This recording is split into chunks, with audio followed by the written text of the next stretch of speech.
Ta langue a un pouvoir en tant que créature créée à l'image de Dieu. Tu as un pouvoir. Parle à Dieu. Seigneur notre Dieu, Père Tout-Puissant, éternel de gloire, Papa, je prie à toi, éternel. Parle à ton Dieu. Même sur la vie de tes parents, tu peux parler devant Dieu.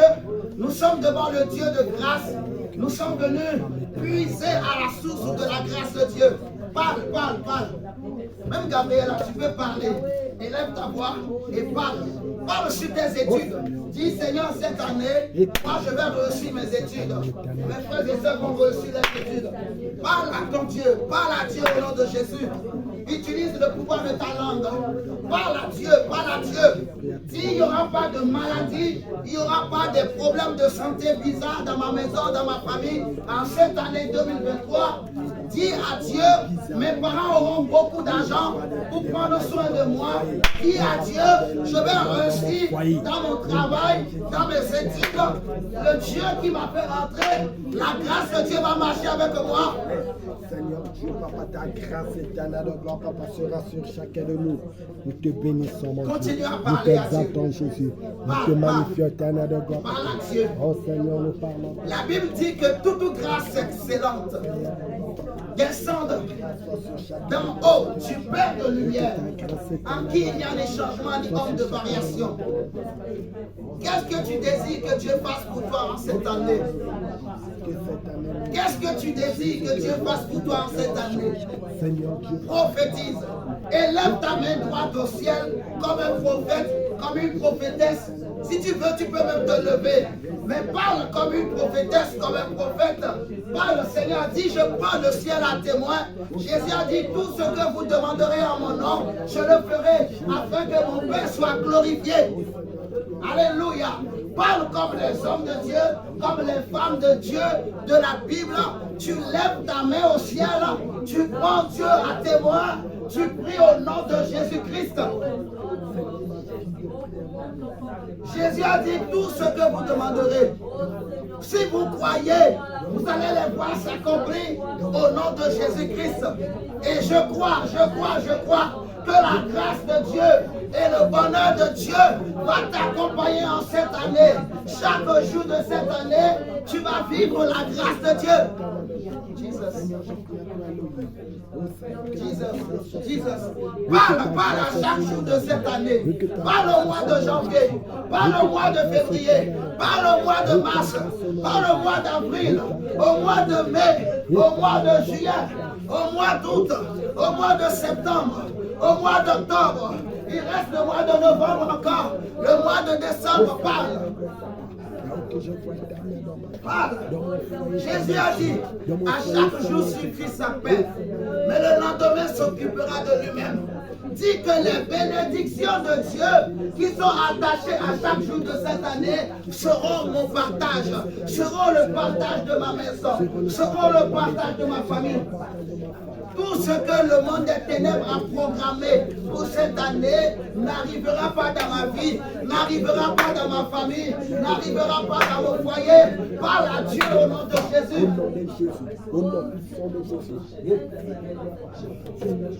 Va cacher ta famille en Jésus. Va cacher tes enfants dans la présence de Dieu. Va confier cette année. Confie chaque jour à Jésus. Tu vas voir la gloire de Dieu. Tu vas voir ce que Dieu va faire. Tu vas voir comment Dieu va marcher avec toi. Tout ce que tu as demandé.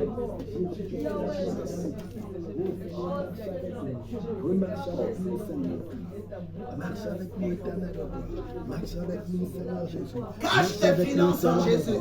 Cache les dons et les talents qui sont en toi en Jésus. Cache ton foyer. Cache ta vie. Je cache la vie de mon foyer en tes mains, Jésus. Reçois avec nous, mon Dieu. Reçois avec nous, Seigneur. Reçois avec nous, Seigneur.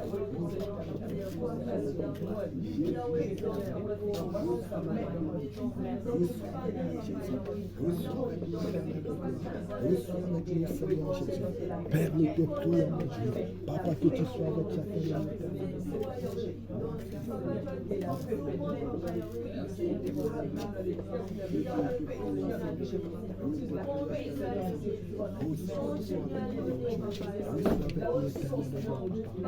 Parle comme une prophétesse, parle comme un prophète, un homme de Dieu. Ne vois pas les choses que tes yeux physiques voient, mais vois avec les yeux spirituels. Vois une grande armée, l'armée de Dieu qui va marcher avec toi cette année. Vois des chars de feu qui vont marcher avec toi. Ne regarde pas les Philistins, ne regarde pas la taille de Goliath, mais dis-toi que tu es David. Cette année, Dieu t'a donné une onction, une autorité pour renverser les Goliaths. Dis que le Dieu de la Bible, il n'est pas mort, il n'est pas resté dans la Bible, il est vivant, il est le même hier, aujourd'hui, éternellement. Avec lui, tu vas renverser les murailles de Jéricho. Les Goliaths vont tomber devant toi. Regarde cette année avec les yeux spirituels, avec les yeux de Dieu. Va programmer l'année dans le monde spirituel, dans la présence de Dieu. Dis Seigneur, je ne veux pas vivre les choses du diable dans ma vie. Je ne veux rien du diable dans ma maison. Je ne veux rien du diable dans ma famille. Je ne veux rien qui appartient au diable. Dans ma vie éternelle, Seigneur, je prie à Dieu éternel. Oh Seigneur, que je voie ta main, papa, dans ma vie, ta main dans mon frère. Alléluia. Que cette année, Alléluia. Papa, que Alléluia. Seigneur, que nous puissions les accueillir. Au nom de Jésus. Merci. Merci. Merci à toi. Seigneur, au nom de Jésus. Seigneur, merci pour ta grâce. Que Dieu soit béni. Seigneur, merci.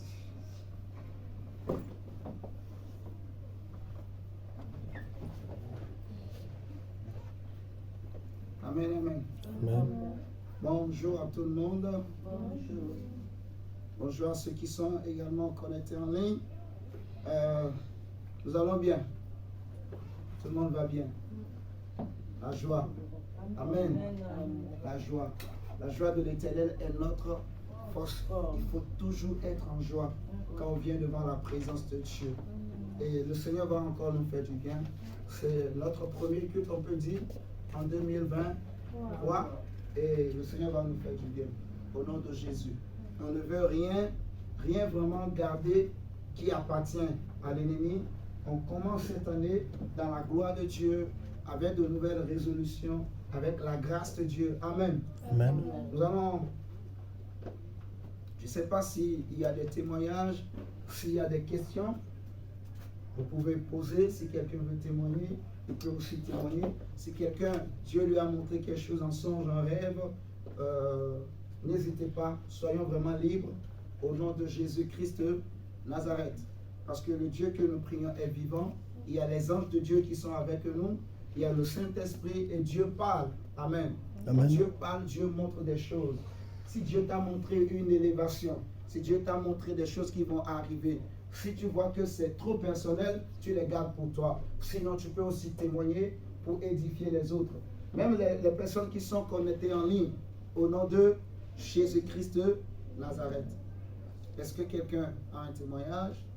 Est-ce que quelqu'un a une question? Non. Ok. Donc, on va prendre nos Bibles. On va partager la parole de Dieu. Nous allons parler ce matin d'un thème que j'ai intitulé, par la grâce de Dieu, les marchands d'esclaves. Les marchands d'esclaves. Au nom de Jésus-Christ. Les marchands d'esclaves. Ok. J'avais prévu parler d'autre chose, mais finalement, mon cœur est parti sur ça. Donc, on va partir sur ça. On va parler de ça. Les marchands d'esclaves.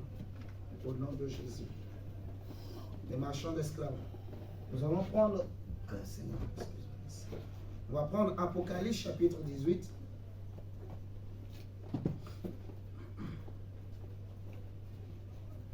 Apocalypse chapitre 18.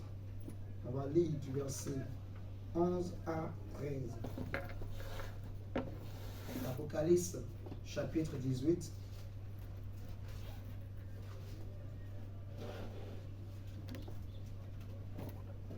D'abord, prenons toujours Apocalypse 18, on va lire le verset 1 à 2. Bon, verset 1 à 3 même. Apocalypse chapitre 18, verset 1 à 3. Et après, on va lire verset 11 à 13. Déjà, le verset 1 nous dit, « Après cela, je vis descendre du ciel un autre ange qui avait une grande autorité, et la terre fut éclairée de sa gloire. Il cria d'une voix forte en disant, « Elle est tombée, qui? Babylone la grande. Elle est devenue une habitation de quoi?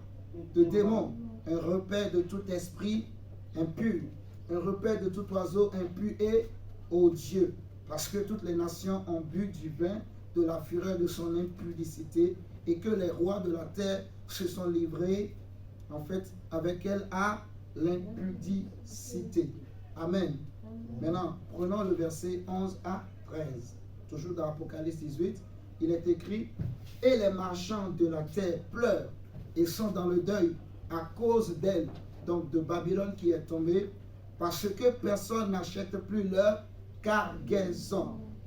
Cargaison d'or, d'argent, de pierres précieuses, de perles, de fin lin, de pourpre, de soie, d'écarlate, de toute espèce de bois de senteur, de toute espèce d'objet d'ivoire, de toute espèce d'objet en bois très précieux, en airain, en fer et en marbre, de cinnamome, d'aromates, de parfums de myrrhe, d'encens, de vin, d'huile, de fine farine, de blé, de bœuf, de brebis, de chevaux, de chats.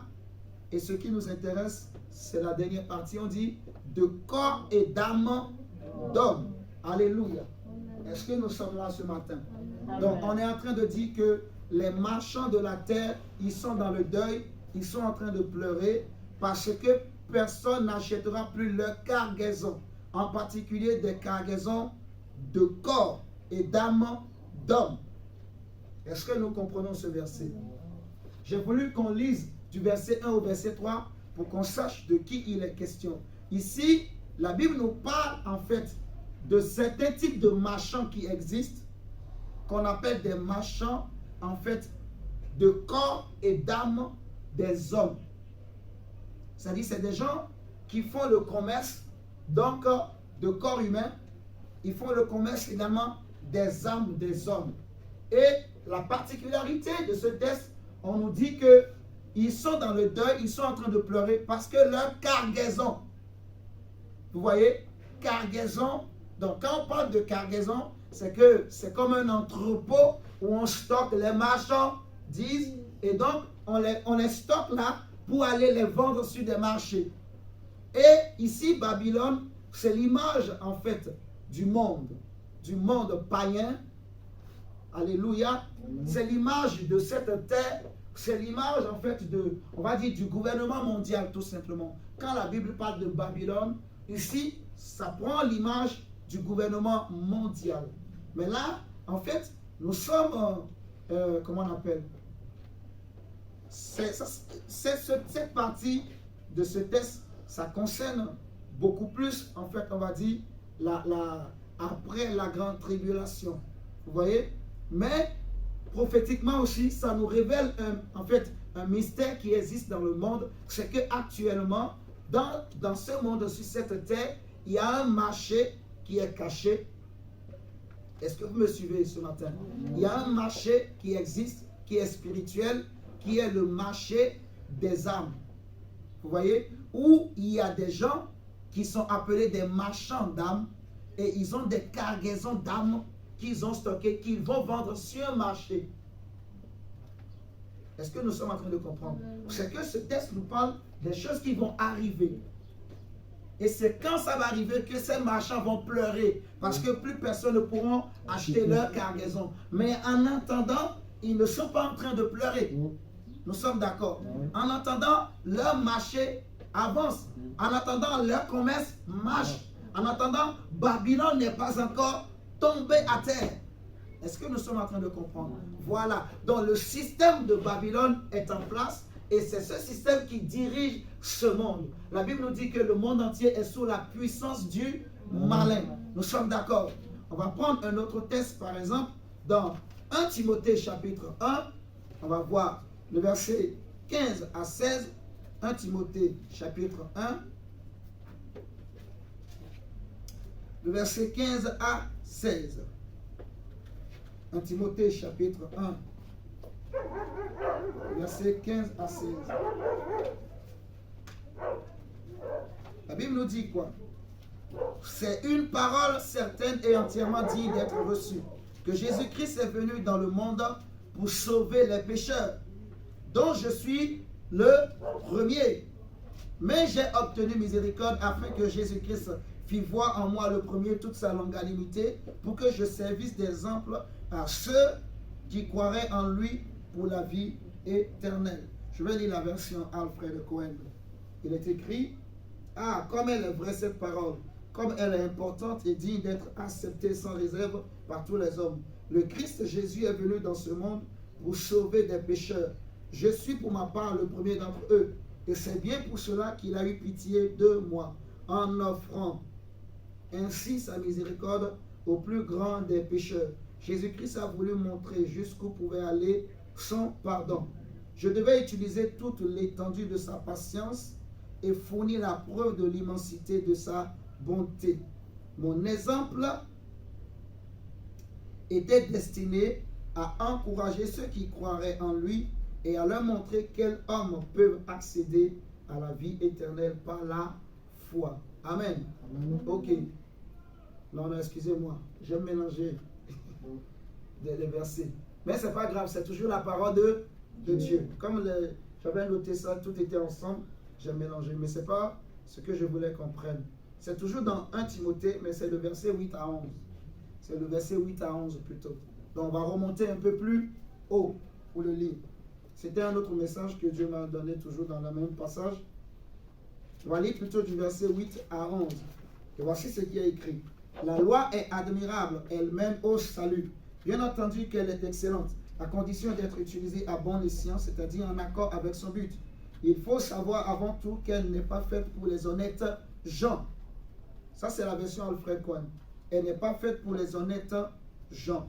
Donc, dans la version Louis II, voilà, on dit, sachant bien que la loi n'est pas faite pour le juste, mais pour les méchants et les rebelles, les impies et les pécheurs, les irréligieux et les profanes, les parricides, les meurtriers, les impudiques, les infâmes. On a dit les voleurs d'hommes. Est-ce que vous êtes là? Amen. Amen. C'est ce que je voulais soulever. Alléluia. Seigneur, merci. La Bible dit les parricides, les meurtriers, les impudiques, les infâmes, les voleurs d'hommes, les menteurs, les parjures et tout ce qui est contraire à la sainte doctrine, conformément à l'évangile de la gloire du Dieu bienheureux, évangile qui m'a été confié. Et ce qui nous intéresse ici, Paul dira que la loi n'est pas faite pour le juste, pour les honnêtes gens, mais pour les méchants, les rebelles, ainsi de suite, en particulier pour les voleurs d'hommes. Vous voyez? Ça, c'est la version Louis II. Et dans la version Alfred Cohen, c'est écrit, en fait, donc le verset 10, on a dit, je vais nous le lire par la grâce de Dieu, pour les débauchés, donc les pervers, les homosexuels, les marchands d'esclaves. Vous voyez? Donc, en fait, quand on parle des voleurs d'hommes mondiaux, on veut parler des marchands d'esclaves, des trafiquants. En gros, des trafiquants d'hommes ou d'âmes. Donc, nous savons que, on le voit dans les actualités souvent, il y a des gens qui peuvent kidnapper une fille, ils vont soit la violer ou voilà, la tuer après. Il y en a d'autres qui kidnappent pour faire, en fait, pour alimenter un grand marché d'organes humains. Vous connaissez cette histoire. Vous entendez souvent ça. Il y a des gens qui vont kidnapper des enfants, des personnes âgées, de toute taille plutôt et de tout âge, de toute couleur, pour alimenter un réseau bien caché, mais qui existe, qui est physique, premièrement, un réseau d'organes humains. Ça existe partout dans le monde, que ce soit en Afrique, que ce soit en Europe, en Asie, en Amérique, partout, ça existe sur toute la terre. C'est un marché qui existe, qui est caché et qui est, en fait, qui marche très bien. Vous voyez? il y a des personnes qui sont riches, qui veulent vivre longtemps. Vous voyez? Donc, ils sont prêts à payer un grand prix pour acheter un cœur humain d'un jeune enfant, par exemple. Ils sont prêts même à acheter tous les organes d'un corps, et ils ont des médecins qui sont cachés et qui vont en fait tout changer dans leur corps. Vous voyez? Ça va faire qu'ils vont vivre longtemps. Je ne sais pas si vous comprenez. Un homme qui a un cœur qui est en bonne santé, voilà, on va dire naturellement, il a beaucoup de chances de vivre longtemps. On est d'accord? Ok. Mais ici, il y a un autre marché qui est parallèle, qui est spirituel maintenant, qu'on appelle le marché des âmes. Mais c'est la même chose. Les deux marchés-là marchent ensemble. Et c'est d'où est tiré le thème de ce message qui est les marchands d'esclaves. Beaucoup d'entre nous, en lisant la parole de Dieu, quand nous lisons ces textes, on ne fait pas trop attention à ces détails. Mais c'est quelque chose qui existe, que nous devons être conscients et savoir comment ça marche ces marchés. Parce que c'est un marché qui travaille beaucoup. C'est un marché qui, en fait, ils peuvent voler, par exemple, la santé de quelqu'un. Parce que quand on dit un marché, c'est que c'est un lieu où les gens vont pour acheter des choses. Est-ce que vous me suivez ce matin? C'est un endroit où les marchands amènent leurs marchandises. Donc, ça peut être un frère, une soeur, ça peut être quelqu'un de ta famille que tu connais. On a volé son âme, il est debout physiquement, mais spirituellement, un marchand a déjà volé son âme. C'est-à-dire, quelqu'un a volé son âme, il va aller le vendre à un marchand. Et le marchand, lui, il va aller l'exposer sur le marché pour que quelqu'un d'autre l'achète. Vous voyez? Et c'est au travers de ce circuit que, en fait, tu peux voir quelqu'un qui n'est pas membre de ta famille, mais il peut venir, en fait, agir sur la vie de certaines personnes dans certaines familles. C'est au travers de ce marché. Et nous voulons expliquer que chacun de nous comprenne bien, et nous allons prier après par rapport à tout ça. Alléluia. Amen. Comment ça marche? Comment ce trafic-là fonctionne? Mes chers amis, ce trafic existe depuis très très longtemps. Nous allons bien comprendre comment ce trafic fonctionne. Donc, nous allons prendre le Bible. Seigneur, merci pour ta grâce. On va aller dans Genèse.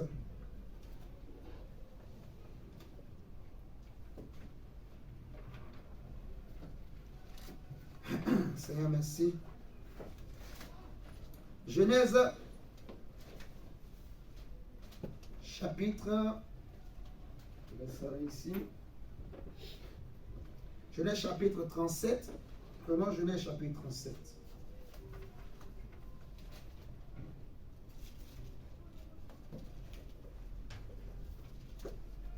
Dans ce genre de marché-là, en fait,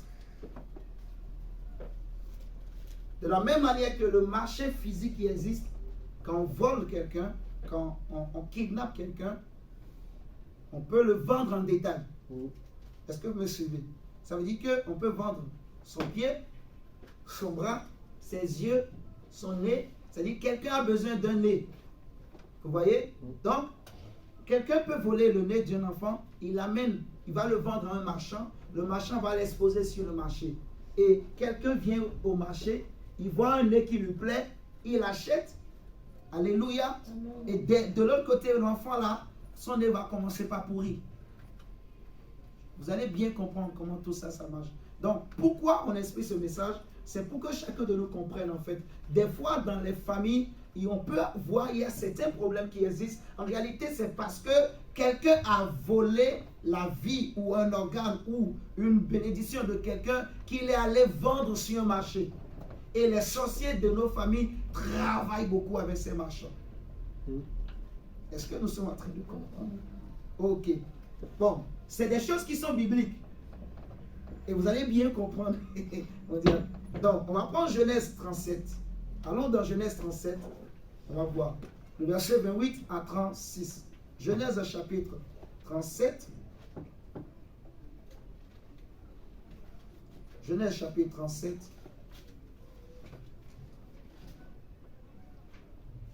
Nous connaissons l'histoire de Joseph, nous tous. Joseph, le fils de Jacob. Ok. Genèse 37, verset 28 à 29. Regardez ce que la Bible nous dit. La Bible dit que au passage des marchands madianites, ils tiraient et firent remonter Joseph hors de la citerne et il le vendit pour 20 cycles d'argent aux Ismaélites qui l'emmenaient en Égypte. Ruben revint à la citerne et voici, Joseph n'était plus dans la citerne. Il déchira ses vêtements, retourna vers ses frères et dit, l'enfant n'y est plus, et moi, où irai-je? Il prit alors la tunique de Joseph, et ayant tué un bouc, il plongeait la tunique dans le sang. Ils envoyaient alors à leur père la tunique de plusieurs couleurs, en lui faisant dire, voici ce que nous avons trouvé. Reconnais si c'est la tunique de ton fils ou non. Jacob la reconnut et dit, c'est la tunique de mon fils. Une bête féroce l'a dévoré. Joseph a été mis en pièces. Mais Joseph n'a jamais été mis en pièces. En réalité, Joseph a été vendu. Joseph a été vendu par ses propres frères. Écoutez très bien, mes frères et sœurs, nous allons bien comprendre. Donc, Jacob dit, Joseph a été mis en pièces. Et il déchira ses vêtements. Il mit un sac sur ses reins et il porta longtemps le deuil de son fils. Tous ses fils et toutes ses filles vinrent pour le consoler, mais il ne voulut recevoir aucune consolation. Il disait, c'est en pleurant que je descendrai vers mon fils au séjour des morts, et il pleurait son fils. Les Madianites le vendit en Égypte à Potiphar, officier de Pharaon, chef des gardes. Donc c'est toute une organisation. Les frères ont pris Joseph qui n'a rien fait de mal. Il a juste eu des songes où il voyait que Dieu l'a élevé au-dessus de ses frères et sœurs. Mais cela va créer une jalousie dans le cœur de ses frères qui vont se décider entre eux de lui faire du mal. Premièrement, ils voulaient le tuer. Mais après, ils se sont dit, non, on va le jeter dans une citerne. Mais après, ils ont dit, on va le vendre.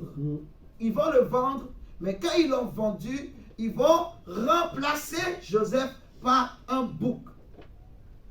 Parce que pour aller présenter la tunique à Jacob, ils vont tuer un bouc. Et ils vont dire que le sang du bouc, c'est le sang de Joseph. Alléluia. Et ils vont présenter la tunique avec le sang de Joseph. Le sang, en fait, de remplacement, ils vont présenter à Jacob. Jacob va dire, Joseph a été déchiré par...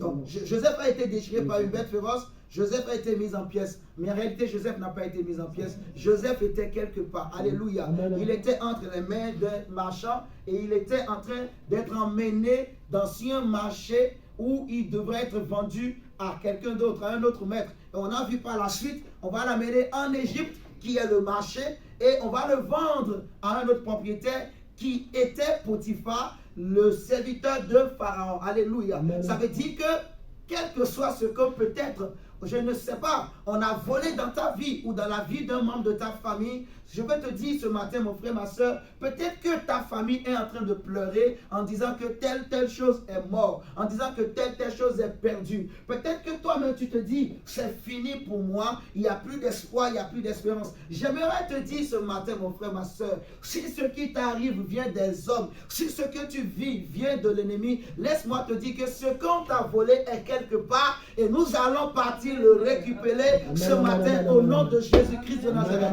J'aimerais te dire que si on a volé le mariage de ta fille, si on a volé, je ne sais pas, la santé de ton frère ou de ta soeur, cette santé est quelque part. Soit c'est entre les mains d'un marchand ou c'est entre les mains d'un autre qui est là racheté. Mais nous avons quelqu'un qui s'appelle Jésus-Christ, qui est le plus grand acheteur de tous les marchés et qui est venu pour racheter tous les esclaves de ce marché démoniaque, diabolique, les gens qui sont sur ces marchés-là. Jésus vient pour racheter.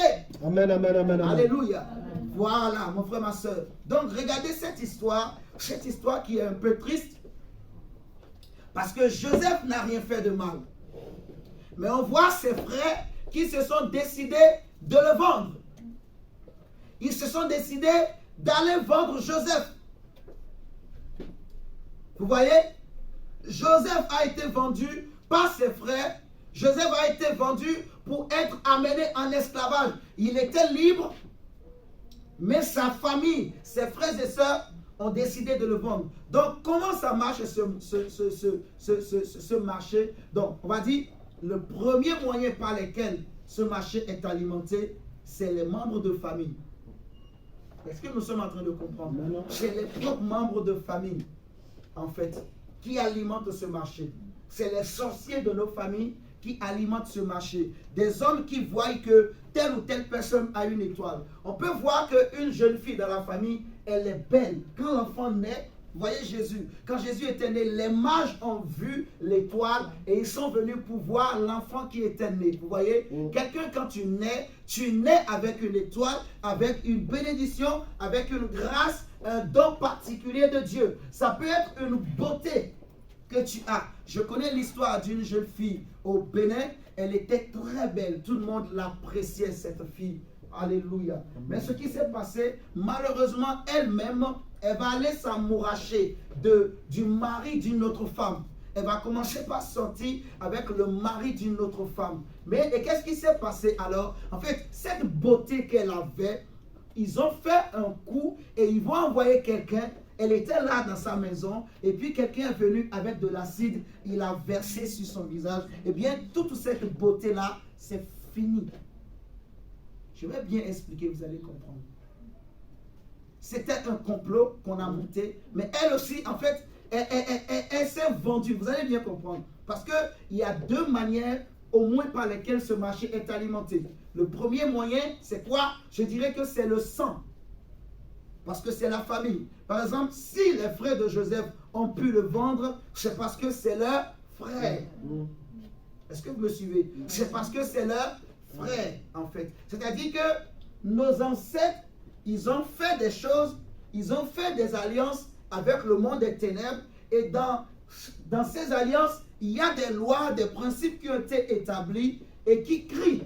Par exemple, la Bible nous dit que le sang d'Abel, Dieu va dire à Caïn que le sang de ton frère Abel crie. Vous voyez? Donc, le sang a une voix, le sang crie, le sang parle. Est-ce que vous me suivez? Quelqu'un peut être, je ne sais pas, juste il est en Afrique, mais le sang qui est en toi, le sang de ta famille parle. Et le sang là va crier. Vous me suivez? C'est-à-dire qu'il y a des lois, des principes qui sont dans ce sang-là qui vont crier. La science nous enseigne que pour reconnaître, voilà, la paternité d'un enfant, il suffit de faire un test d'ADN. L'ADN contient en fait des informations qui sont liées en fait à la paternité de l'enfant. Vous voyez, quand on regarde l'ADN, on peut savoir de quelle mère il est, de quel père il est. On peut savoir de quelle famille l'enfant est. Alléluia. Eh bien, c'est pareil également spirituellement en fait. Parce que l'ADN, c'est dans le sang. Vous voyez ce que je dis? Eh bien, spirituellement aussi, dans le sang de l'homme, il y a des informations spirituellement qui crient. Qui crient spirituellement. Partout où toi tu marches, quand tu marches dans la rue, je ne dis pas ça pour que tu aies peur. Mais sache qu'il y a des gens qui savent lire les messages qui sont en train de...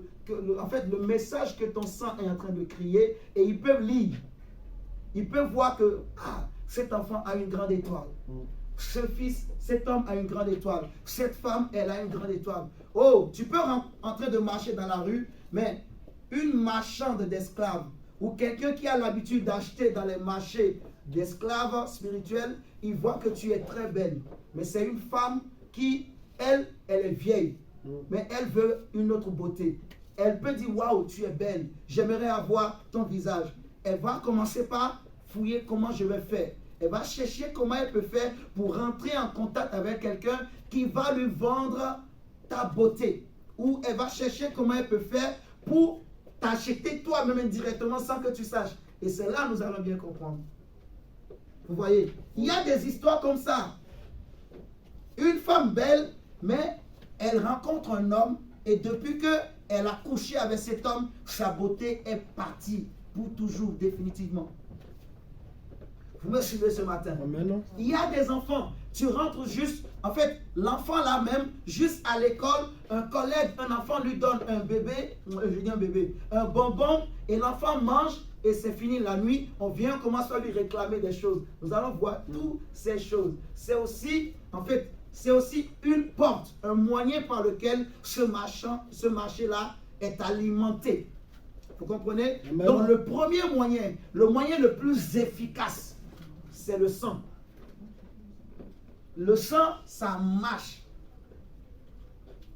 Est-ce que vous me suivez ce matin? Amen. C'est très important, mes chers amis, de bien comprendre, de savoir que c'est des choses qui existent.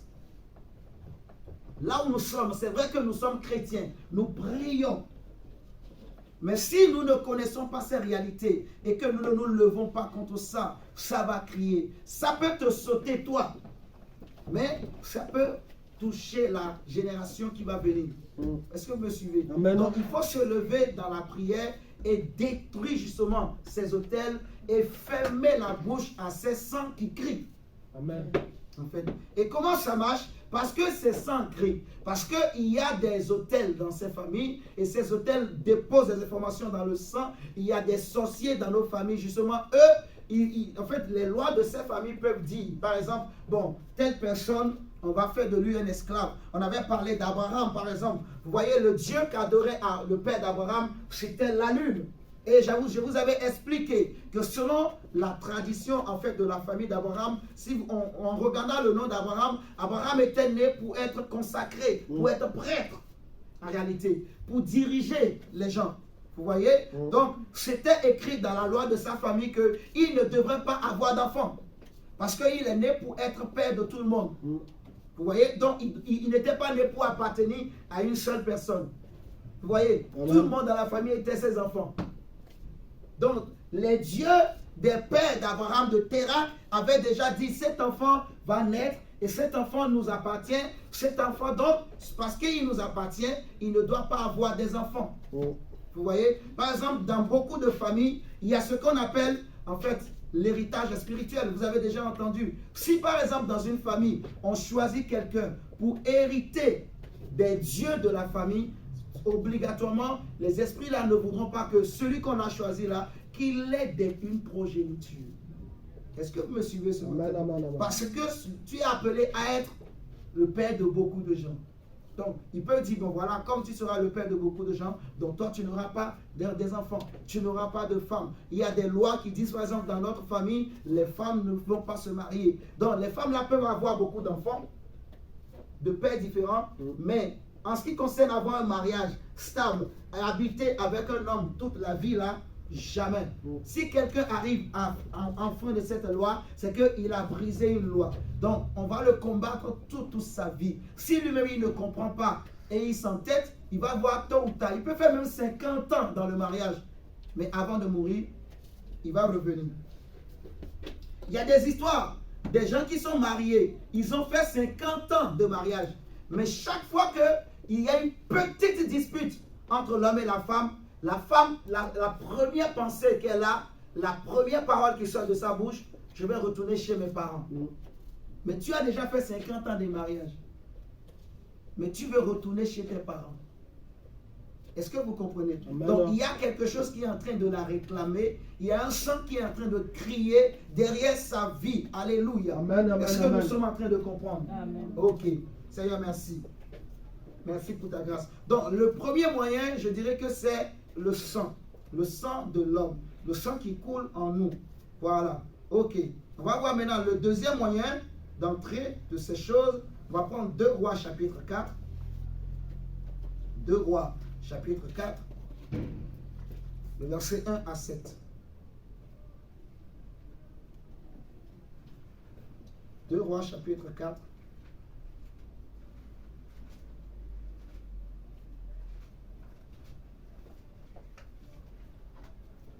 Verset 1 à 7. 2 Rois chapitre 4, verset 1 à 7.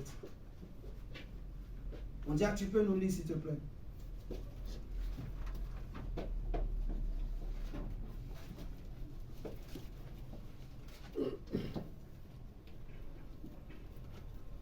Lisons la parole de Dieu dans 2 Rois 7, 1 à 7. 2 Rois 4 plutôt. Ouais, 2 Rois chapitre 4. 2 Rois 1 à 4, 7. 1 à 7. Ouais. 2 Rois chapitre 4, verset 1 à 7. Bonjour. Bonjour.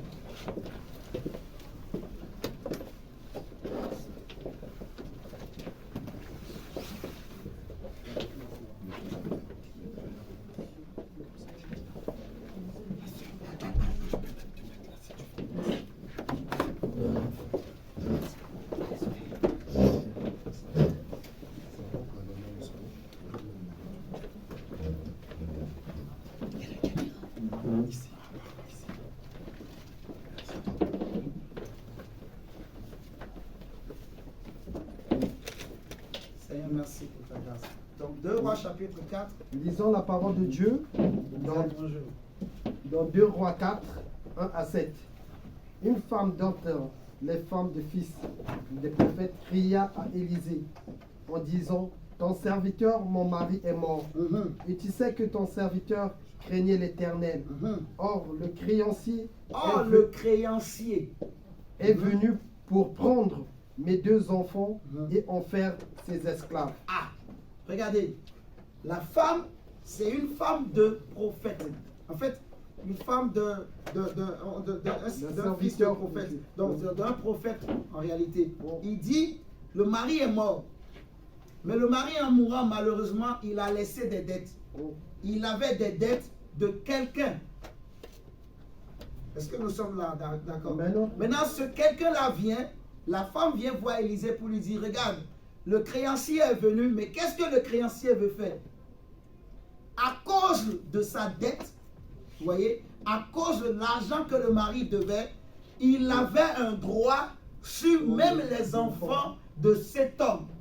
Donc il vient donc au nom de son argent et il dit il veut prendre les enfants pour en faire ses esclaves. Est-ce que nous sommes en train de suivre? Ok, on continue mon diable. Verset 2. Que puis-je faire pour toi? Dis-moi quand tu as la maison. Elle répondit: ta servante n'a rien du tout à la maison qu'un vase d'huile. Et il dit: va demander au dehors des vases chez tous tes voisins, des vases vides, et n'en demande pas un petit nombre. Quand tu seras rentré, tu fermeras la porte sur toi et sur tes enfants. Tu verseras dans tous ces vases et tu mettras de côté ceux qui seront pleins. Alors elle le quitta. Elle ferma la porte sur elle et sur ses enfants. Il lui présentait les vases et elle versait. Lorsque les vases furent pleins, elle dit à son fils: présente-moi encore un vase. Mais il lui répondit: il n'y a plus de vase. Et l'huile s'arrêta. Elle alla le porter à l'homme de Dieu. Et il dit: va vendre l'huile et paie ta dette, et tu vivras, toi et tes fils, de ce qui restera. Tu vivras, toi et tes fils, de ce qui restera. Alléluia. Amen. Ça veut dire que les enfants là ne pouvaient plus vivre. Pourquoi? À cause des dettes que leurs parents avaient. C'est-à-dire que le premier moyen d'entrer, en fait, le premier moyen que les hommes utilisent pour alimenter ce marché, on a dit c'est le sang. Mais le deuxième moyen, c'est les dettes. Est-ce que nous sommes en train de comprendre? Les dettes là, ça peut être financier, ça peut être de toute forme de dette. Vous voyez? Moi j'ai vu, mes chers amis, parce que les parents doivent l'argent à quelqu'un, ce quelqu'un-là, parce qu'il est un sorcier, vous voyez, spirituellement, ça lui donne un droit pour venir réclamer quelque chose dans la vie des enfants. C'est pour ça que vous allez comprendre que même dans les écoles, il suffit qu'un enfant, il donne juste un bonbon à un autre enfant. Si cet enfant-là est sorcier, vous allez voir la nuit, il viendra pour dire, pour demander à cet enfant, viens. Donc c'est comme l'enfant-là a une dette. Parce que l'enfant a pris son bonbon. Vous voyez? C'est comme ça que même dans les songes, on peut donner la sorcellerie à quelqu'un, on peut voler la vie de quelqu'un, on peut voler la santé de quelqu'un. Tu as fait un songe, par exemple, où tu vois quelqu'un, il vient, il te donne une viande. Vous voyez? Et tu as mangé. Donc, comme le songe, c'est spirituel et que ton âme est dedans, donc quand tu as mangé, c'est que tu as une dette.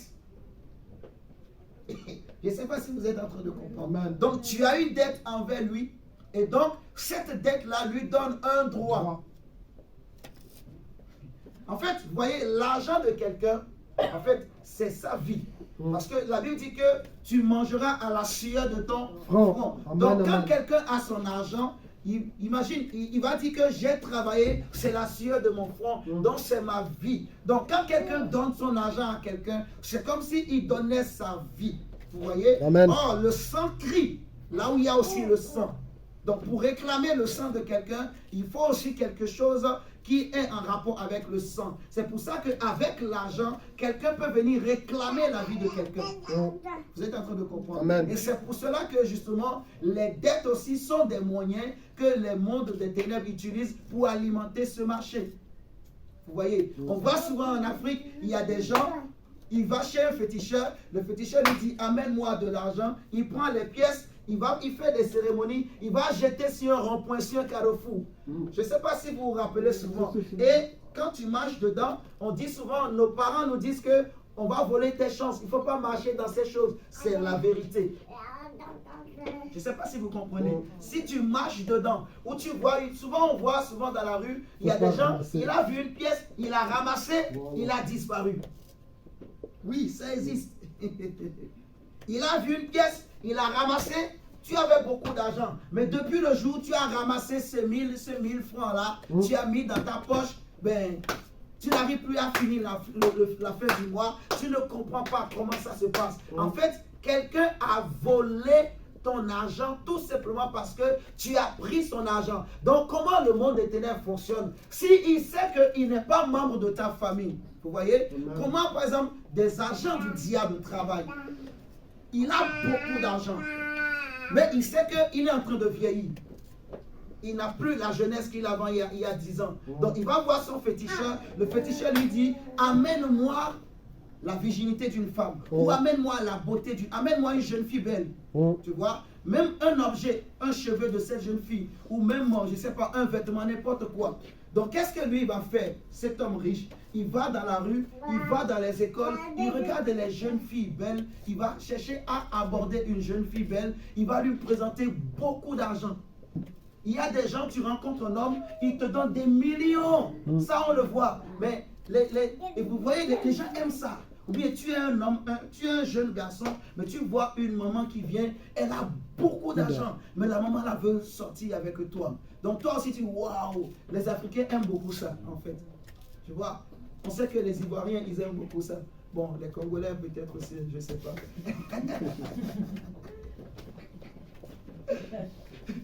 C'est juste pour rigoler. Hein. Amen, amen, amen. Donc, des gens aiment ça. Tu vois, tu sors avec cet homme-là, le monsieur, tu veux une voiture, il t'achète. Tu veux une maison, il t'achète. Mais l'essentiel est que tout ce qu'il veut, c'est coucher avec toi. Et le jour où il couche avec toi, il disparaît. Tu vois, il ne t'abandonne même pas. Tu lui demandes quelque chose, il te donne. Mais lui, ce qu'il veut, il a déjà eu. Je ne sais pas si vous comprenez. Il t'a donné son argent ou il a déposé une semence en toi, donc une mauvaise chose, tu vois. Donc, en fait, quand il te donne son argent, vous voyez, tu as pris son argent. Quand il réussit à coucher avec toi, c'est que tu es devenu comme un hôtel où il t'a sacrifié. Est-ce que c'est choquant ce que je suis en train de dire? Non. On veut prêcher vraiment pour qu'on comprenne comment le monde spirituel fonctionne. Comment ce marché des esclaves fonctionne. Comment on peut voler l'intelligence même de quelqu'un.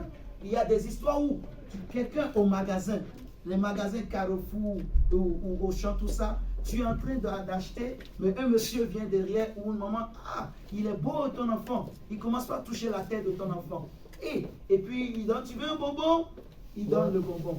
Non, non, frère.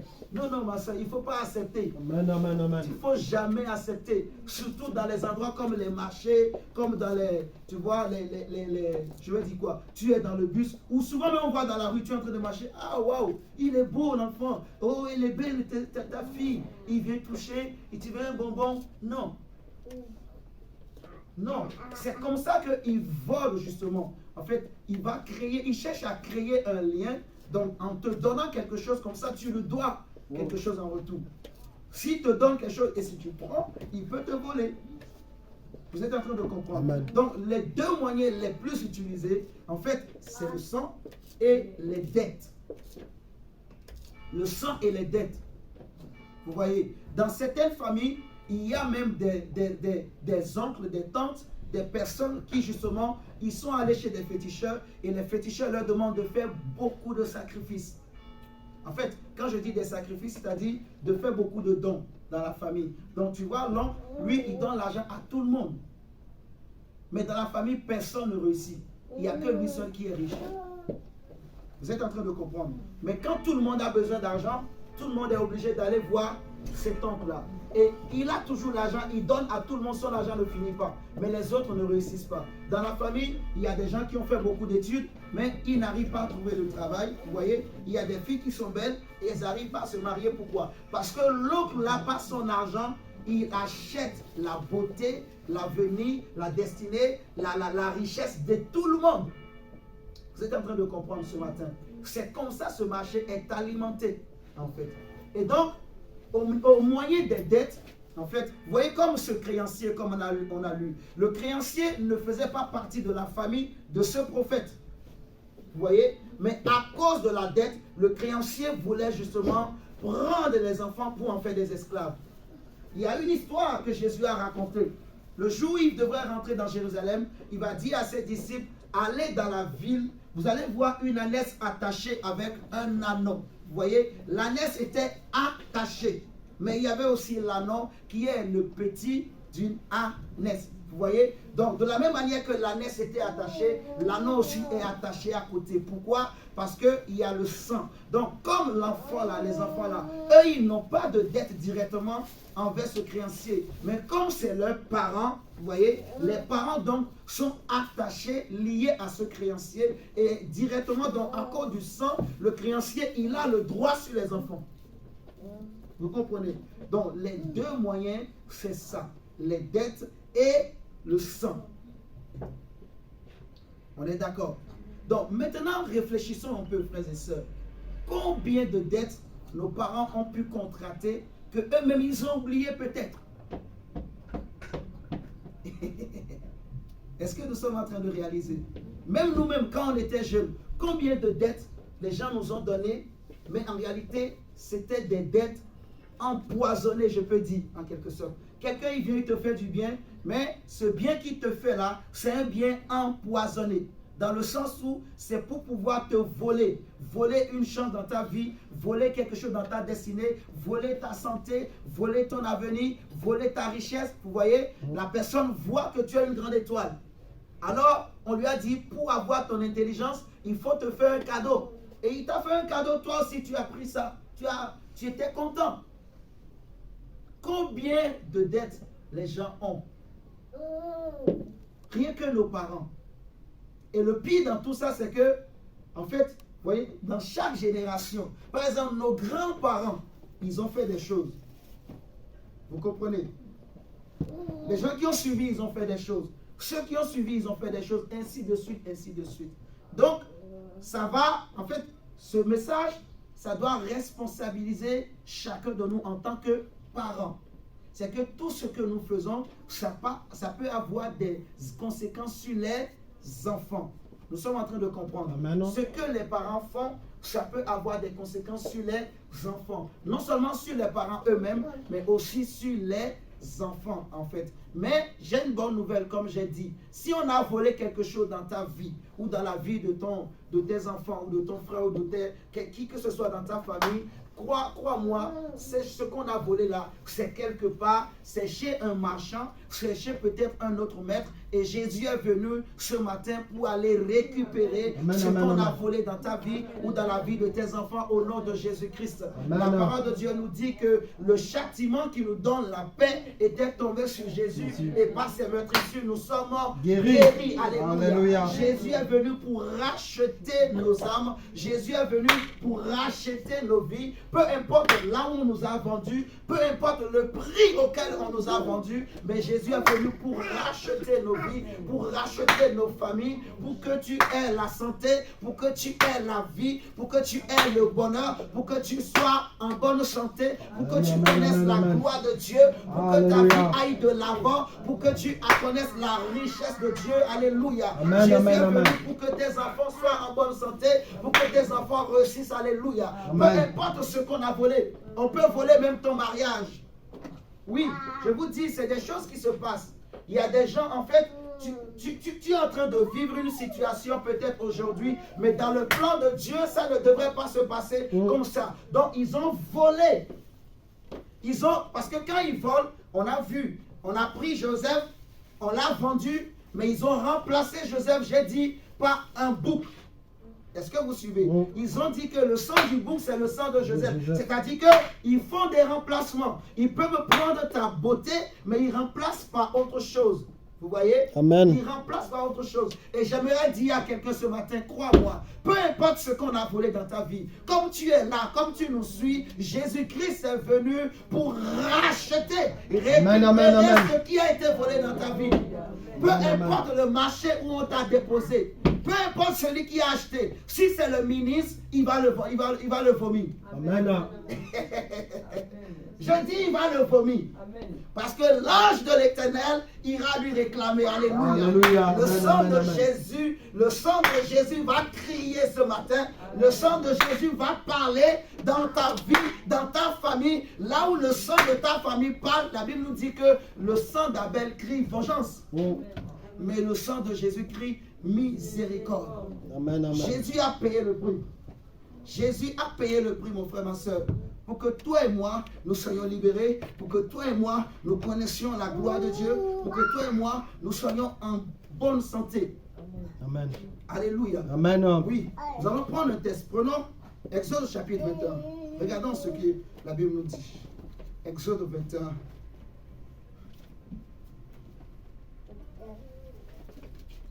Jesus. Exode 21, le verset 16. La Bible dit ceci. Exode chapitre 21, le verset 16. Celui qui dérobera un homme et qui l'aura vendu ou retenu entre ses mains sera puni de mort. Sera puni de mort. On va prendre Matthieu chapitre 18. Matthieu 18, on va lire le verset 21 à 23 à 25. Matthieu 18.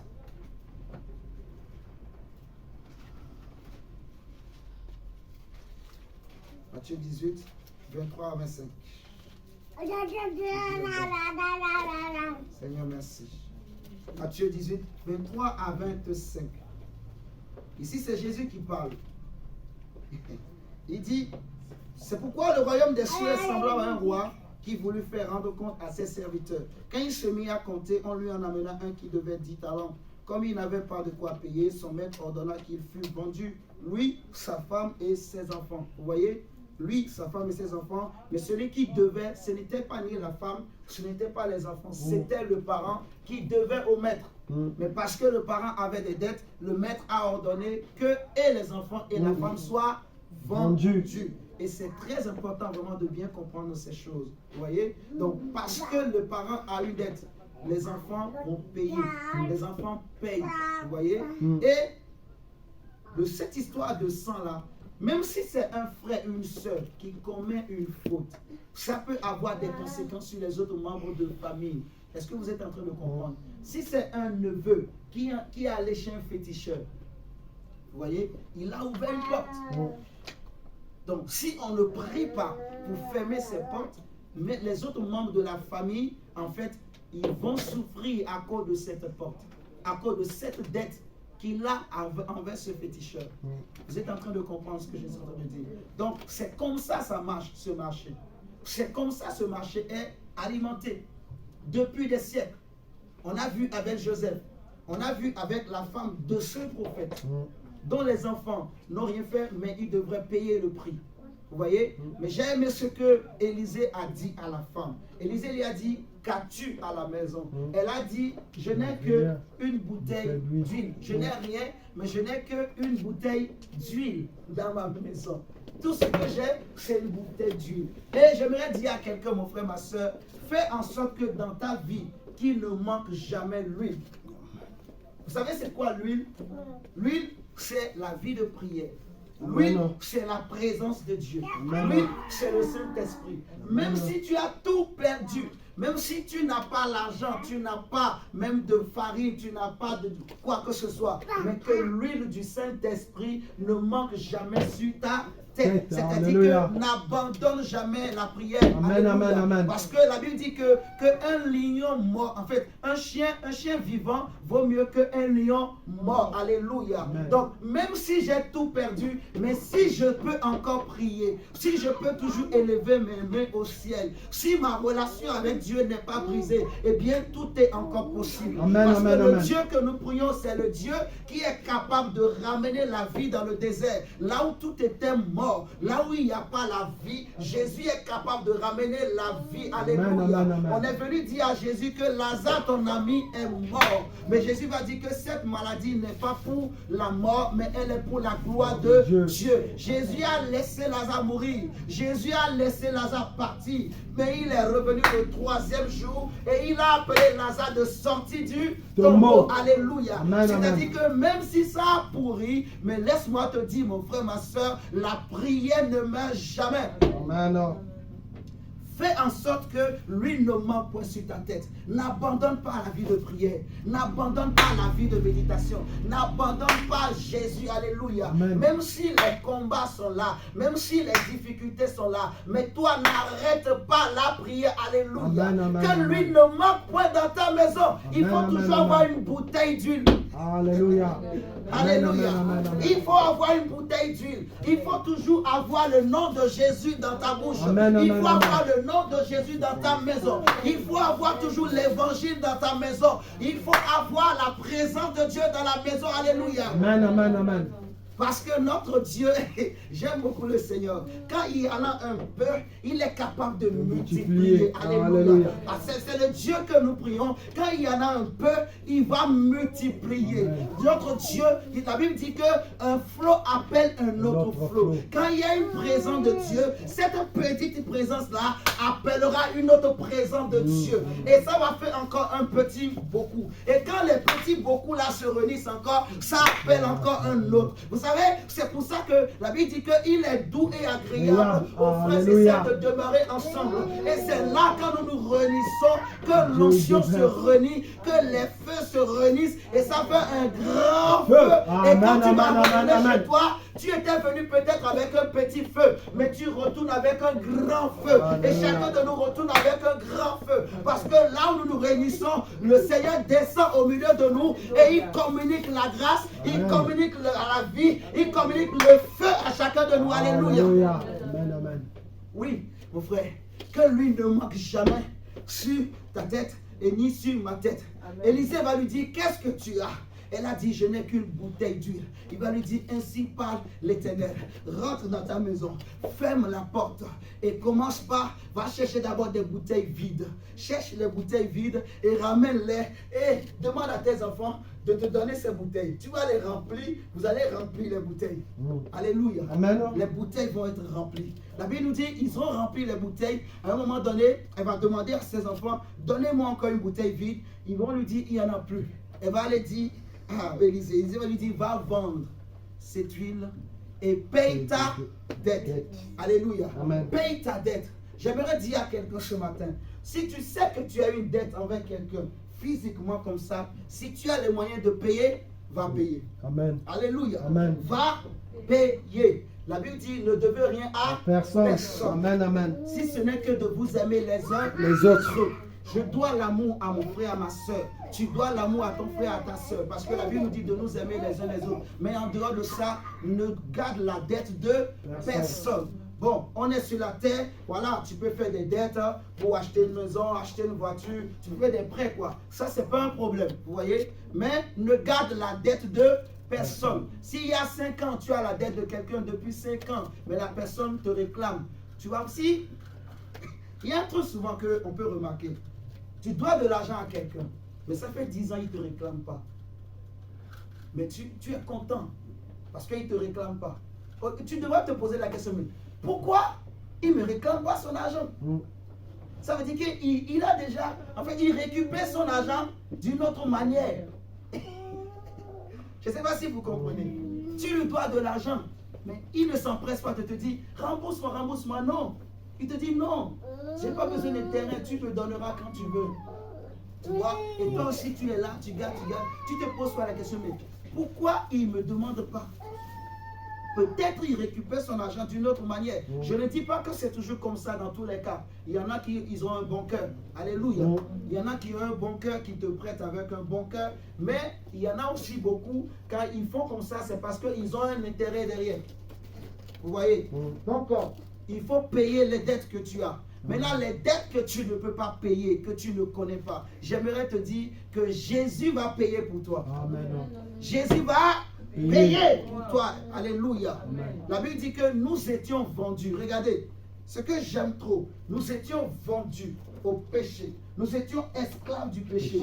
Et peut-être que je n'ai pas insisté, mais ce qui donne la force justement au sang de nos familles pour nous combattre, c'est quoi? C'est le péché. C'est parce qu'il y a le péché qui est là qu'ils peuvent agir. Alléluia. Amen. La Bible dit que le salaire du péché, c'est la mort. Et tous ont péché et sont privés de la gloire de Dieu, mais ils sont gratuitement justifiés. Prenons Romains chapitre. Alléluia. Seigneur, merci. Romains chapitre 3.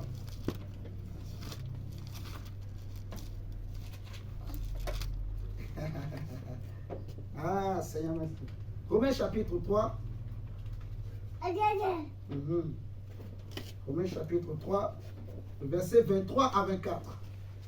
Il nous dit ceci. Dieu est bon. Romains chapitre 3, versets 23 à 24. Il est écrit, car tous ont péché et sont privés de la gloire de Dieu. Verset 24. Et ils sont gratuitement justifiés par sa grâce, par le moyen de quoi? Rédemption, de la rédemption qui est en Jésus. En fait, quand on parle de la rédemption, on veut parler du rachat. Amen. La rédemption, c'est un mot qui vient du verbe lutron. Ce verbe-là veut dire en fait que c'est comme s'il y a un marché, un grand marché où on va exposer des esclaves, comme j'ai expliqué au début. Eh bien, et Jésus est venu sur ce marché-là pour racheter chacun de nous. Est-ce que nous sommes en train de comprendre ce matin? Donc, quand on parle de la rédemption, c'est que Jésus est allé sur un marché. Ce marché d'esclaves-là, Jésus est allé pour nous racheter. Tu vois, il n'a pas racheté seulement notre âme. Il a racheté l'âme et l'esprit et le corps. Amen. Il a racheté ta santé. Il a racheté le travail. Il a racheté tout. Tout ce qu'on t'a volé, Jésus est venu pour le racheter. La Bible nous dit que tous ont péché et sont privés de la gloire de Dieu. Mais ils sont gratuitement justifiés par sa grâce. Comment? Par le moyen de la rédemption, Dieu. Ils sont gratuitement, c'est-à-dire que celui qui te réclamait une dette spirituellement, nous allons faire une prière ce matin, mon frère, ma soeur. Après cette prière, tu vas voir, s'il y a quelqu'un qui avait une dette envers toi, ou qui te réclamait une dette spirituellement, cette dette-là, elle va être annulée au nom de Jésus-Christ de Nazareth. Amen, parce amen, que amen. Jésus a déjà payé le prix. Dieu va effacer ton nom de la liste des gens qui doivent quelque chose à un sorcier, à un sataniste, au nom de Jésus-Christ de Nazareth. S'il y avait une liste noire dans ta famille où on avait mis les noms de ceux qui doivent, je ne sais pas, au chef coutumier, aujourd'hui je te dis, mon frère, ton nom va disparaître de cette liste. Je dis que ton nom va disparaître de cette liste. Je répète encore, ton nom va disparaître de cette liste. Là où on avait inscrit le nom de tes enfants comme étant des gens qui doivent à quelqu'un, je prie ce matin que ton nom va disparaître et le nom de tes enfants de cette liste noire au nom de Jésus-Christ de Nazareth. Jésus a payé le prix, mon frère. Là où personne ne pouvait nous racheter, là où personne ne pouvait nous sauver. Je ne connais même pas le chemin pour aller sur ce marché noir. Je ne connais même pas par quelle route il faut passer pour aller là-bas. Si au moins je connaissais, j'allais même tracer. Il n'y a pas de traçabilité dans ce monde également. Mais je connais un Dieu qui est témoin de tout. Même s'il n'y a pas de traces, mais lui connaît les traces. Il sait pas où ça s'est passé. Il sait à quel moment ça a été volé. Il sait qu'il a vendu et il sait aussi qu'il a acheté. Et mais je te dis, mon frère, ma soeur, que ce matin, l'ange de l'Éternel va aller récupérer ce qui a été volé dans ta vie. Je te dis, mon frère, ma soeur, tu vas commencer cette année nouvelle parce que Dieu, il va récupérer, racheter tout ce qu'on avait volé dans ta vie, tout ce qu'on t'avait empêché en 2022 de vivre. En cette année 2023, tu vas les vivre parce que l'ange de Dieu ira les récupérer. L'ange de Dieu ira les récupérer pour toi au nom de Jésus-Christ de Nazareth, mon frère. Tous ont péché et sont privés de la gloire de Dieu. Mais ils sont gratuitement justifiés, gratuitement libérés. Par quoi? Par le moyen de la grâce. C'est-à-dire que le prix qui a été payé, c'est la grâce de Dieu. Amen. Le prix qui a été payé, c'est la croix de Jésus. C'est la mort de Jésus. Et il n'y a pas un prix qui est plus grand que la mort de Jésus.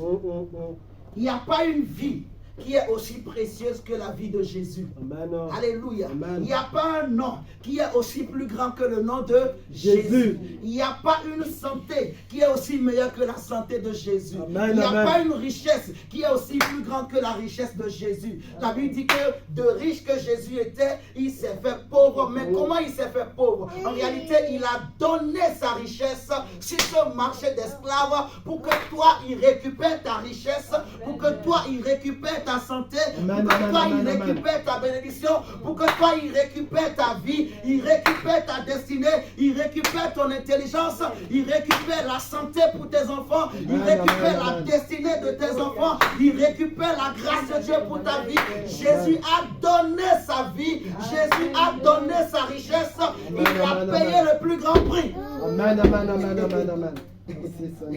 On dit par le moyen de la rédemption, ils sont gratuitement justifiés. C'est-à-dire, toi, tu n'as rien payé à Dieu. Mais Dieu l'a fait par amour pour toi et moi. Amen. Il a accepté de payer pour que son fils meure à la croix pour que toi et moi, nous soyons justifiés. On va prendre Hébreux 10. Regardons ce que la Bible nous dit. Hébreux chapitre 10.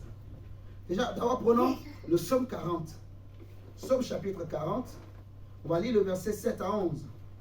Le psaume chapitre 40, verset 7 à 11. Le psaume chapitre 40, on va lire du verset 7 à 11. Alléluia. Amen. Seigneur, merci. Oh, gloire à Dieu.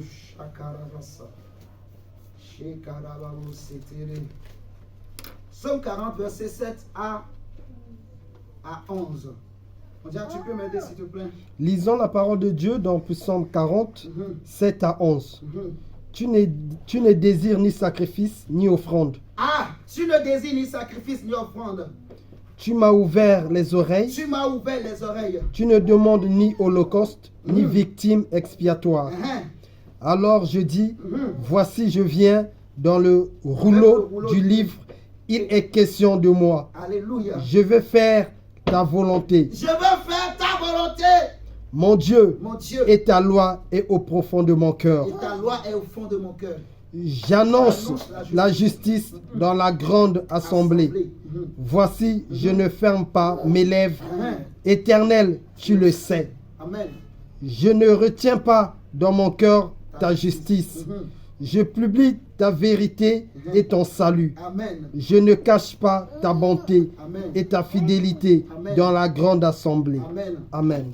Amen. Je ne cache pas ta bonté et ta fidélité dans la grande assemblée. Il dit, tu n'as voulu ni sacrifice ni holocauste, alors je viens au Dieu pour faire ta volonté. Oui, il est question de moi dans le rouleau du livre. Et c'est la même chose qui est répétée dans Hébreux 10. Nous allons prendre Hébreux 10, le verset 5. D'abord, Hébreux chapitre 10. Regardons ce qui est écrit dans le verset 5. Hébreux chapitre 10, le verset 5. La Bible dit, C'est pourquoi Christ entrant dans le monde dit, tu n'as voulu ni sacrifice ni holocauste, mais tu m'as formé quoi? Un corps. Tu n'as agréé ni holocauste ni sacrifice pour le péché. Alors j'ai dit, voici je viens. Dans le rouleau du livre, il est question de moi. On va sauter, on va aller au verset 17. Il est écrit quoi? On va lire, ouais, verset 17 même. Hébreux 10. Et je ne me souviendrai plus de leur péché ni de leur iniquité. Alléluia. Amen. Le Seigneur dit que tu n'as voulu ni sacrifice ni holocauste. Alors je viens au Dieu pour faire ta volonté. Alléluia. Amen. Je viens au Dieu pour faire ta volonté. En fait, quand il dit tu n'as voulu ni sacrifice ni holocauste, c'est simplement parce que pour que les gens soient sauvés, pour que les gens soient délivrés de ces marchés, il fallait payer un prix. Vous voyez, c'est le sang qui paye le sang. Il faut payer un grand prix pour être libéré de ces marchés-là. Alléluia. Amen. Mais là où toi et moi, on n'a pas l'argent pour payer, là où toi et moi, on ne connaît même pas par où il faut aller sur ces marchés, le Seigneur dit que Dieu ne nous demande même pas des holocaustes, des sacrifices, quoi que ce soit, mais il dit, je viens au Dieu pour faire ta volonté. Jésus dit, je viens pour faire ta volonté. C'était quoi la volonté de Dieu? C'était quoi la volonté que Jésus était venu pour accomplir? Cette volonté, premièrement, c'est pour que tu sois libéré.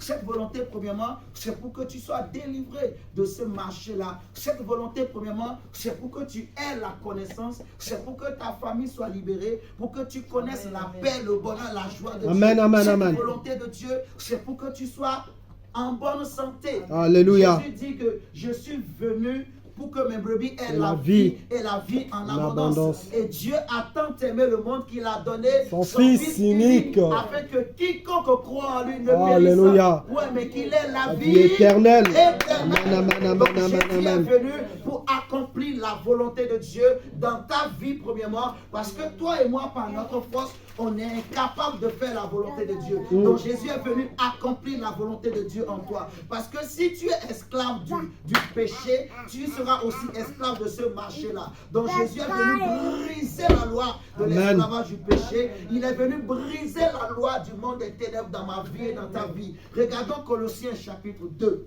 Oh my God. Seigneur, merci pour la grâce de Dieu. Colossiens 2. La Bible nous dit ceci.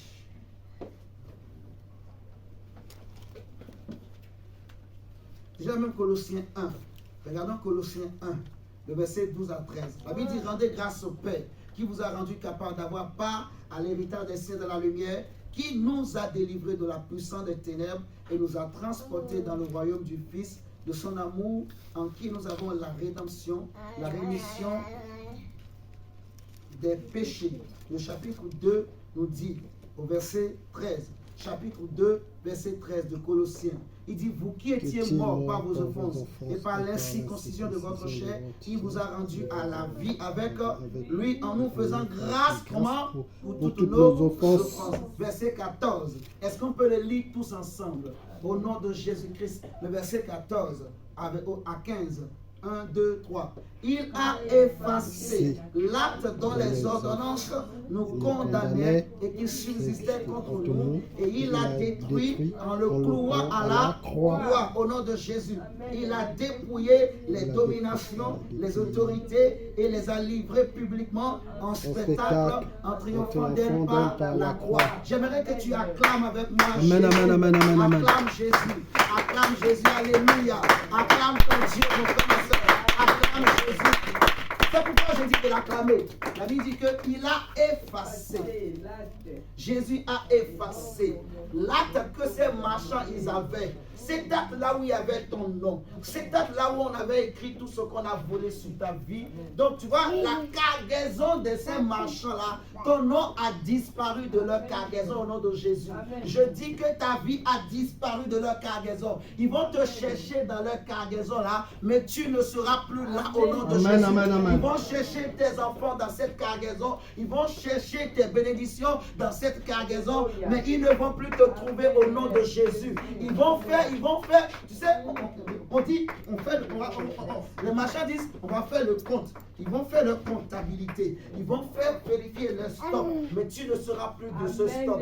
Tu ne fais plus partie du stock d'un démon, d'un sorcier. Tu ne fais plus partie du stock des sorciers de ta famille, des stocks de ce monde. Tu ne fais plus partie au nom de Jésus. La Bible dit que Jésus a effacé l'acte dont les ordonnances nous condamnaient. Il les a détruits en les clouant à la croix. Oh, c'est à la croix que tout s'est passé. C'est le jour où Jésus a été crucifié que tout s'est passé. Mon frère, ma soeur, la Bible dit qu'il a convoqué les puissants des ténèbres, il a convoqué les démons, il les a attirés, il les a invités. Alléluia. Pendant 3 heures de temps, il y avait les ténèbres sur toute la terre parce que tous les démons étaient au rendez-vous. Ils voulaient voir ce qui allait se passer. Ils avaient donné rendez-vous à Jésus. Ils étaient en colère parce que Jésus était venu pour libérer les hommes. Alors ils se disaient, aujourd'hui c'est aujourd'hui, on va lui faire la peau. Aujourd'hui, c'est aujourd'hui. On va lui faire voir de quel bois nous nous chauffons. On va lui faire voir qui nous sommes. Le diable a convoqué tout son quartier général. Il a convoqué tous les satanistes. Ils ont invoqué tous les dieux qu'ils voulaient. Ils ont fait les incantations. La Bible dit que Jésus, comme un agneau qu'on menait à l'abattoir, il n'avait rien dit. Il s'est laissé faire. On a craché sur lui à ta place. On l'a giflé à ta place. On lui a fait porter une couronne à ta place. On l'a insulté à ta place. La Bible dit que qui a cru à ce qui nous a été annoncé, il s'est élevé comme une faible plante. Il n'avait ni beauté ni éclat pour plaire aux hommes. Mais ce sont nos péchés, ce sont nos iniquités qu'il a portées. Alléluia. Il s'est chargé de nos maladies, il s'est chargé de nos fautes, il s'est chargé de nos difficultés, il s'est chargé de nos épreuves. Il est écrit dans Ésaïe 6, pendant que chacun de nous suivait sa propre voie, mais le châtiment qui nous donne la paix, il est tombé sur lui. Dieu a fait retomber sur lui l'iniquité de nous tous.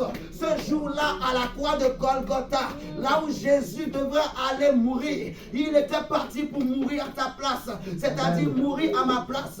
Il n'a rien dit, bien que c'était lourd, mais comme un gagnant, comme un héros, comme un sauveur, comme un chef, comme un maître. Il a porté la croix. Il n'a pas dit aidez-moi, mais il a accepté de porter la croix. Il n'a même pas attendu que je naisse. Il n'a pas attendu que tu naisses, mais il a porté la croix de tes problèmes, la croix pour ta famille, la croix pour tes enfants. Jésus a porté la croix. Il a marché vers le lieu de Golgotha. Il a marché vers le lieu où tout devait s'arrêter. Il a marché. Pendant que Jésus marchait, le monde des ténèbres était là. Les démons regardaient, les pharisiens regardaient, les féticheurs regardaient. Il y avait des femmes qui pleuraient. Mais Jésus a dit, ne pleurez pas sur moi, mais pleurez sur vous et sur vos enfants. Parce que si on fait ces choses au bois sec, quand sera-t-il du bois vert? Il n'a pas regardé aux hommes. Il n'a pas regardé à ses problèmes. La Bible dit que lui qui est l'égal de Dieu, il n'a pas regardé son égalité avec Dieu, mais il s'est humilié jusqu'à la mort, jusqu'à la mort de la croix. C'est pourquoi Dieu va souverainement l'élever. Il lui a donné le nom qui est au-dessus de tous les noms, afin qu'au nom de Jésus-Christ, tous les genoux fléchissent dans les cieux et sur la terre. Jésus a marché vers Golgotha. Il a regardé Golgotha. Il a regardé Golgotha. Merci Adonai, merci Seigneur. Il a marché, mais il marchait pour ta destinée. Il marchait pour ma destinée. Il marchait pour ta famille. Il marchait pour tes enfants. Il marchait vers Golgotha. C'est comme si c'était loin. C'est comme si c'était l'éternité. Mais Jésus n'a pas regardé le poids de la souffrance. Il a porté la croix. Il a porté ce coup de bois. Il a porté le châtiment. Il a marché vers Golgotha. Arrivé sur le lieu du crâne, on va le crucifier. Il s'est laissé faire. Il a accepté qu'on lui pèse les mains. Il a accepté qu'on lui pèse les pieds. Il a accepté qu'on le crucifie. Et il a accepté que ses mains soient élevées vers le ciel. Et il va dire, Père, j'ai accompli ta volonté. Père, j'ai accompli ta volonté. Maintenant, Seigneur, je remets mon esprit entre tes mains. Et laisse-moi te dire, à la croix, il va dire une parole. Père, Père, tout est accompli, alléluia. Merci Seigneur. Pardonne-leur leurs offenses, car ils ne savent pas ce qu'ils font. Jésus a déclaré, et le Père au ciel, il a regardé son fils, il a regardé André, il a regardé ta vie, il a regardé ton avis, il a dit oui, mon fils, je le pardonne. Je le pardonne, je le pardonne, je le pardonne. Alors Dieu a pris son registre. Il a récupéré tous les registres des démons et il a pris son stylo. Le sang qui était en train de couler. Dieu prend le sang de Jésus et il va effacer ton nom. Il a effacé ton nom. La Bible dit que quand Jésus va pousser le dernier cri, les morts de Jérusalem étaient ressuscités, les tombeaux étaient brisés et Jésus est descendu au séjour des morts pour aller établir la rédemption de ceux qui étaient même morts avant lui. Le troisième jour, il est sorti glorieusement du tombeau. Il a brisé les liens de la mort. Il a brisé les chaînes de la mort. Jésus mon maître, Jésus mon Seigneur, Jésus mon sauveur, il est ressuscité et il est monté au ciel. Il est assis à la droite de la majesté divine dans les lieux célestes. Amen, amen, amen, amen, amen. Dis-moi qui peut te condamner. Parce que Jésus a dit à la croix, Père, pardonne leur péché. Jésus a tout accompli, mon frère, ma soeur. Je te dis, mon frère, ma soeur, ce matin, l'ange de l'Éternel va dans le monde des ténèbres. L'ange de l'Éternel, il est en train de partir. Il est en train de descendre. Il est en train de descendre. Il est en train de descendre. Il est en train de descendre pour aller récupérer ta vie, pour aller ressortir ta santé. Je te dis, mon frère, tu peux commencer par prier. Dis, Seigneur, je récupère tout ce qu'on m'a volé. En 2022, je récupère, je récupère, je récupère à cause de la croix, à cause de la croix. Ah, Shakarabaraba. Je récupère ma vie, je récupère ma santé, je récupère mon étoile, je récupère tout ce Tu récupères, mon frère, ce qu'on a volé, ce qu'on a volé. Mais Dieu a l'épreuve ce matin. On ne peut pas éprouver Dieu. Mais manifeste ta foi. Tu vas voir la gloire de Dieu, mon frère, ma soeur. Prie le Seigneur. Ce qu'on t'a volé, demande à Dieu, Seigneur, je récupère ce matin. Au nom de Jésus-Christ. Ce qu'on a volé dans ta vie, si c'est ton intelligence, si c'est l'intelligence de tes enfants, récupère, récupère.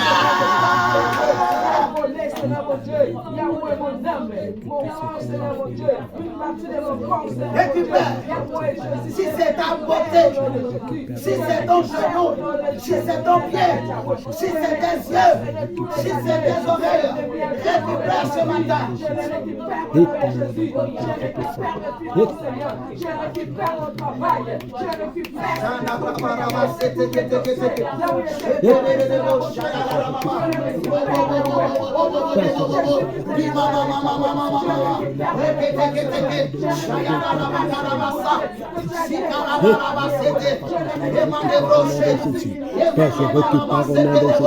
je récupère au nom de Jésus. Oui, je récupère au nom de Jésus. Oui, je récupère au nom de Jésus. Éternel de gloire, papa. Seigneur, je récupère à donner mon Dieu. Éternel Seigneur, je le récupère au nom de Jésus. Je récupère ma santé au nom de Jésus. Je récupère ma santé au nom de Jésus. Je récupère mon travail au nom de Jésus. Éternel de gloire, papa, je récupère ma joie. Éternel de gloire, papa, je récupère la vie de prière. Éternel de famille, Seigneur, je récupère éternel de gloire. Seigneur, tout ce qu'on a volé dans ma vie, éternel Dieu. Père, je le récupère au nom de Jésus. Je récupère au nom de Jésus. Éternel des armées, papa, tout ce que l'ennemi a volé, papa, dans la vie de l'homme, éternel des armées, dans la vie de Prince, éternel de gloire, papa, dans la vie de Angela, de la mon Dieu, dans la vie de Milan, éternel Dieu, dans la vie de maman, éternel de gloire, papa, nous les récupérons au nom de Jésus, nous les récupérons au nom de Jésus, éternel de gloire, papa, je récupère, éternel des armées, je récupère au nom de Dieu, Père, je les récupère au nom de Jésus, je récupère au nom de Jésus, éternel des armées,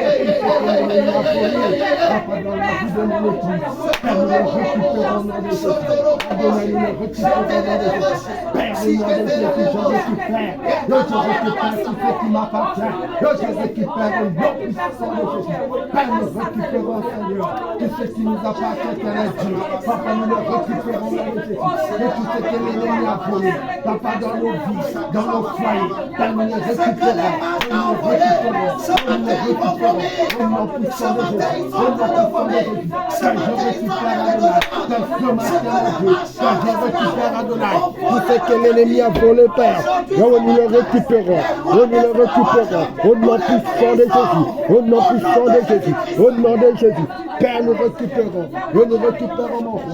Jésus, je récupère éternel Dieu, la joie, papa, dans ma vie, la joie, éternel Dieu, je récupère la santé en moi, je récupère la paix, Seigneur Dieu, papa, je récupère éternel la armée, Seigneur de gloire, papa, que tout ce que l'ennemi a volé dans ma vie, Seigneur, je récupère tout ce que l'ennemi a volé dans notre foyer, nous le récupérons au nom de Jésus, que tout ce que l'ennemi a volé dans ma famille, je le récupère au nom de Jésus, je récupère Adonai, Père, je récupère au nom de Jésus, Père, nous récupérons mon roi, au nom puissant de Jésus, Seigneur, nous prions toi, mon Dieu, papa, je récupère éternel des armées, oh, je récupère éternel de gloire, papa, oh, tout ce que l'ennemi a volé, Jésus, nous récupérons, Seigneur, merci mon Dieu, merci Elohim, merci Père, merci Adonai, au nom de Jésus, merci Seigneur, merci mon Dieu.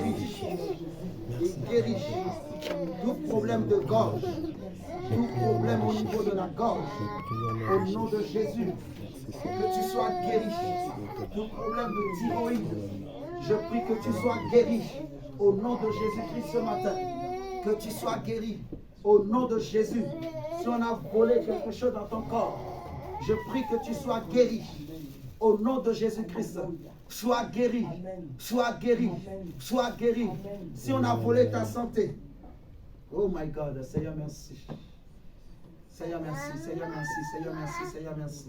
Seigneur merci, Seigneur merci.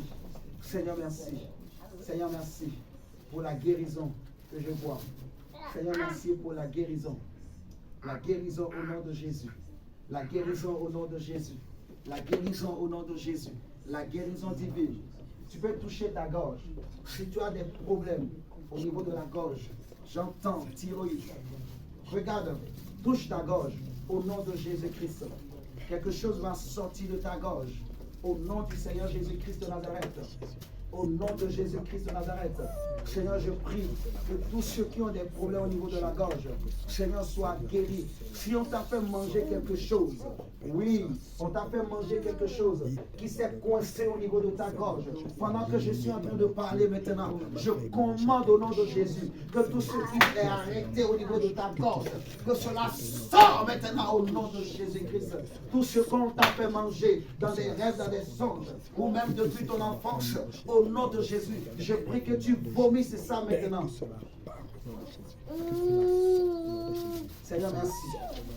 Il y a une belle onction de la présence de Dieu en chez nous ce matin. Le Seigneur veut établir, le Seigneur veut oindre, le Seigneur veut équiper. Cette année, tu vas vaincre. Cette année, tu vas vaincre au nom de Jésus. Cette année, tu vas vivre. Tu vas marcher avec une onction particulière, une grâce spéciale de la part de Dieu. Au nom de Jésus-Christ de Nazareth. Oh Seigneur, merci. Seigneur, merci pour ta grâce.